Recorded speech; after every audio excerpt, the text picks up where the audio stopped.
What is up, everybody? We have some parts. Long overdue, but AXP was kind enough to send me out their full inventory of 300L parts. So we got some goodies in here. I'm excited to see this stuff. Ooh, yes. We have a skid plate. We also have a linkage guard, so full deal. A super beefy chain guide and a rack for the rear. And my favorite thing about all of these parts is it's all made out of 6mm super heavy duty plastic, like what they make kayaks with. Just really durable, lightweight. I prefer this over aluminum. With the skid plates, they slide a lot easier. Also, the vibrations won't be as bad. That's why the top enduro bikes out there, they all come with plastic skid plates, and even the 450L does. Let's open these things up and see what we got. Woo! This rack is a lot bigger than I was expecting. And we like big racks here at Adventure Daily. So it actually has handles for the passenger, and not only that, but you can strap things too, and it's a super wide platform. We're gonna be able to get a lot of luggage on there. You could even put a backpack on here if you didn't want to wear it. You could strap it onto the bike. I dig that. I like the design too. This V right here actually matches the contour of the fender. I'll show you that here in a bit. But yeah, here are the side mounts, and pretty simple stuff. Chain guide, super beefy, not much to it. Way more protection than the factory one. I like the logo too, it's like a polar bear. And last but not least, the skid plate and linkage guard. I'm most excited for this. This is long overdue. We could have easily cracked a case by now. I've had the 300L in a lot of rocks and a lot of log crossings, and that engine is completely vulnerable right now. Ooh, love it. Offers nice protection for the water pump. You got your hole for your oil plug on the bottom. Like how it cradles the side. Yeah, this is quality stuff, guys. I'm very happy with this. And here is the linkage guard, and it looks like it just goes on here. Simple enough. Let's get this installed on the bike.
And just like that, the install is complete. We are out here riding the next day. Everything went on fairly easy. All the hardware was included. Just a combination of spacers, nuts, bolts. Anybody can do this install, but it definitely feels nice to finally have some protection underneath this engine. This bike doesn't have a lot of ground clearance from the factory, so I was constantly getting hung up on things. And now I won't have to worry about it, especially with the linkage guard. That is a nice feature to have. I never had one on my 250L, and while I never had any issues, it was always something that I worried about. But as you know, I was not nice to that bike, and I want to do the same with this. I want to be able to ride it without worry. That chain guide is super overkill. I wouldn't say that it's a necessary mod, but it is nice to have. But my favorite part of all is this rack. And I know it's not going to be for everybody, but I absolutely love it. The size is perfect. On a dirt bike, it would look weird, but this dual sport has such a wide rear end that it fits perfectly. Also, if you ever have a passenger, they can use these as handles, but it just gives you a nice wide platform arm to mount luggage to. All these different cutouts, you can configure it however you want as far as strapping things down. Already putting it to use, got the Gorilla Pod on the back. It's not going anywhere, but I do plan on getting a full luggage system soon, as well as a tank bag. So guys, we're making a lot of progress with this build, and I just want to say thank you to AXP for sending this out. All of the links to these products will be down in the description below. Be sure to check them out. I highly recommend this over aluminum. Not only are you going to save weight, but like I said with the skid plate, it's just going to offer better performance as far as sliding over obstacles. It'll still allow the frame to flex as well, and you won't have to deal with the vibration issues that come along with the aluminum skid plates. But I'm sure you guys want to see me beat up on this thing, so I'll try to get some shots of me doing some log crossings and maybe going over some rocks. But it's a beautiful day. Why don't we go for a ride?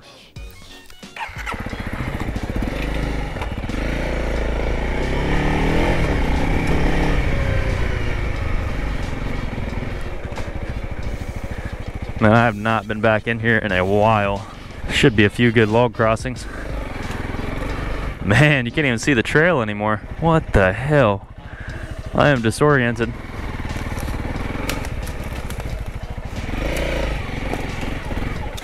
Oh! That grapevine just grabbed my front tire. Look at that. Alright, found the trail. If that's what you want to call it, the game trail. Crazy how fast these grapevines grow.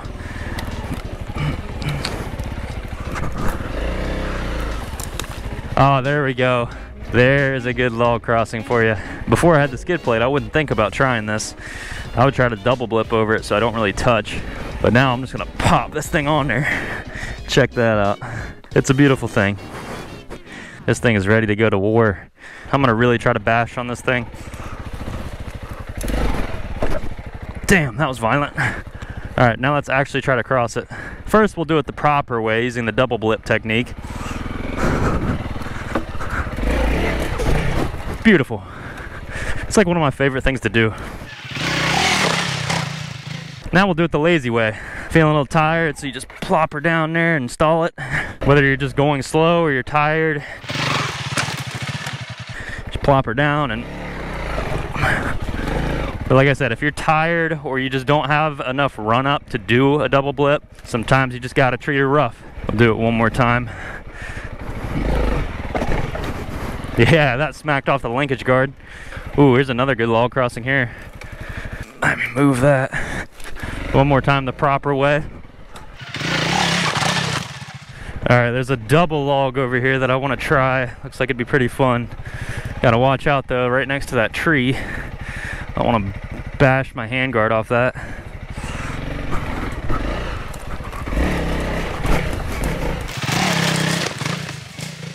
Man, that's a good time. Alright, we'll do it one more time the lazy way. And that's also a good option if you just don't have the skill yet, because, I mean, you're better off not hurting yourself. But the double blip is definitely a skill you want to learn. I'll probably have a full video dedicated to it in the future. Let me know if that's something you'd want to see, some riding tips. And maybe I'll hit it from the back side, hit it from the back. All right, see what else we can find in these woods. Oh, well, just like this. I didn't have anything planned out, so. Don't have to worry anymore with that skid plate. I love it. Oh, oh. I'm also going to change the gearing on the 300L soon. For this type of riding, the stock gearing just doesn't cut it. I stall this bike more than I'd like to, and it's really caused by that street gearing setup. So we'll probably do the 1342, just like we had on the 250L. That seems to be the sweet spot for still being able to do highway-ish speeds, but have a blast on the trails. I'd also like to get a radiator guard. Rotor guards would be cool. I don't know that anyone makes them yet, and I'm not talking plastic either. I'm talking like the Enduro Engineering full-blown Battle of the Goats setup on the 300L. But you can do a lot of the enduro stuff on these bikes. Hell, some of the pros, I see them hop on Africa Twins and the Tenere and just absolutely rip on those bikes, treat them like trials bikes. She's getting a little hot, but a lot of this stuff can be done. You're just going to do it slower. Oh, Ooh, that's a big log. Damn it. We're in the thick of it. I just kill switched myself. Alright.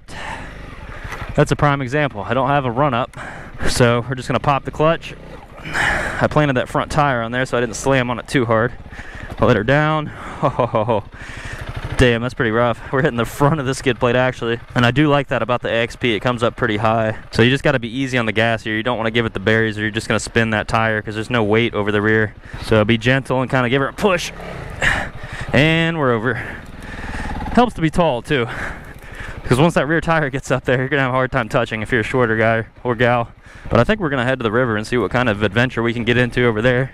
A lot more rocks and a lot more stuff that can go wrong. So this type of jungle environment just never picks up well on the GoPro.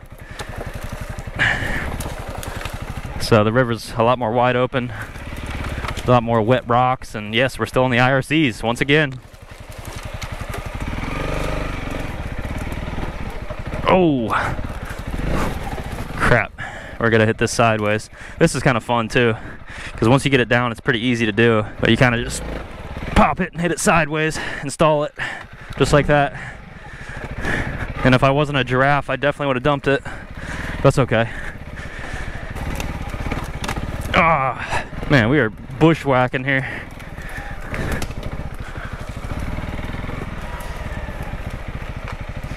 This log's been crossed many times. That was the staple in my 450L reveal video. Man, I had a dream that I got another 450L the other day. And this one had the Vortex ECU, the Yoshimura pipe, all the goodies. And I think I actually liked it. It almost felt too real to be a dream. So I don't know. We'll see what happens with that. Oh, I can breathe again.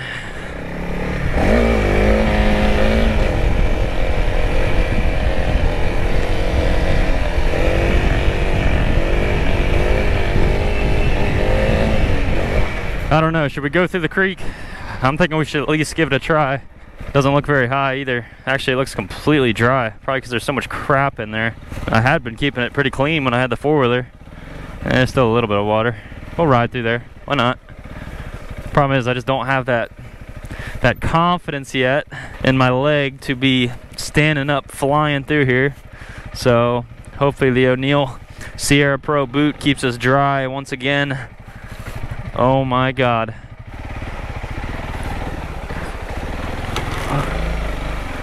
Oh, we can get around that. Ooh, if we don't stall it. I'm 450L flashbacks. You gotta remember, guys, the 250L, ever since the beginning, I had the upgraded gearing.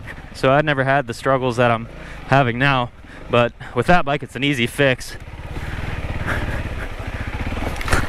I also bought it with the electronic jet kit too, so that helps richen the mixture up a bit. Because I know that was my biggest complaint with the 450L was just the flame outs and the stalling. But the flame out is more with the big bore 4-strokes, like the 450s. And this is more of a gearing issue, and obviously it's lean as well. But I'm thinking if I did an airbox mod and did the electronic jet kit, that it would richen it up just enough, even with the stock exhaust, to make it run better. Oh crap, this is some soupy crap. Oh no. Yeah, I don't know about that, guys. Look at that. This is not IRC country right here. Holy. I gotta get a picture of that. That's a beautiful sight.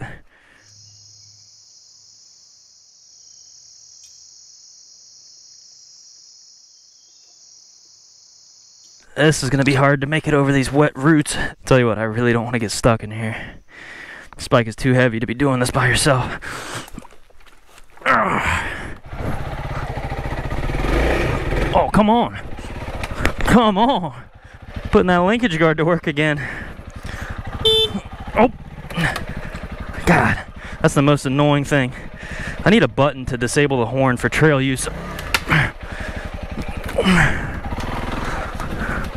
All right, we made her through. Let's get out of this swamp.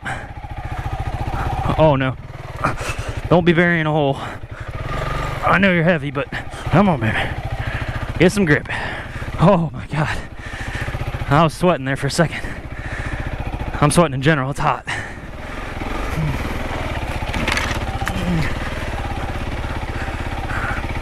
Just gotta keep momentum. Don't spin that tire too much, you're gonna bury a hole.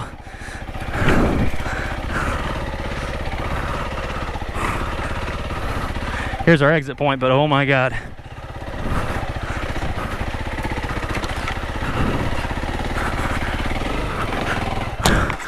Holy crap. We're gonna get out. I think we made it just enough to where I can get off and push it up. Man, I'm playing with fire here. Hell yeah. Look at the rut down there. All right, now we're on my old four-wheeler trails. See how overgrown they are. Spider right in my face.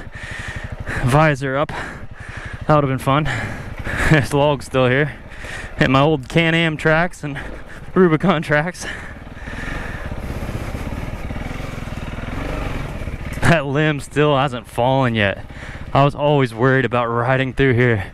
That is the biggest widowmaker that I've ever seen.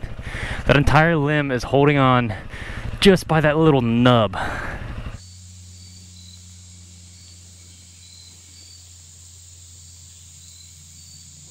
That would kill you.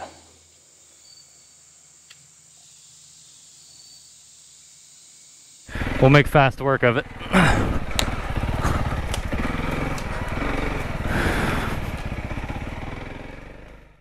Well, this ride really turned out to be quite the torture test with the 300L and all the AXP products, so I'm actually going to make a part 2 to this. For those of you that are here just to know about the products and don't care about part 2, I can assure you that it's quality stuff. It held up to an absolute beating. We put this thing through the test on some concrete blocks, rocks, a lot of stuff that the average 300L rider would not do. So overall, very pleased. I highly recommend their products. Be sure to leave a thumbs up on this video if you enjoy watching me beat the hell out of my 300L. At the end of the day, that's what I bought it for and it's what I love to do. But if you made it this far, I appreciate you. Thank you for the support. Got some pretty exciting stuff coming back to the channel. Maybe it wasn't a dream after all. But I'll leave you with that. Until the next video, we'll see you then.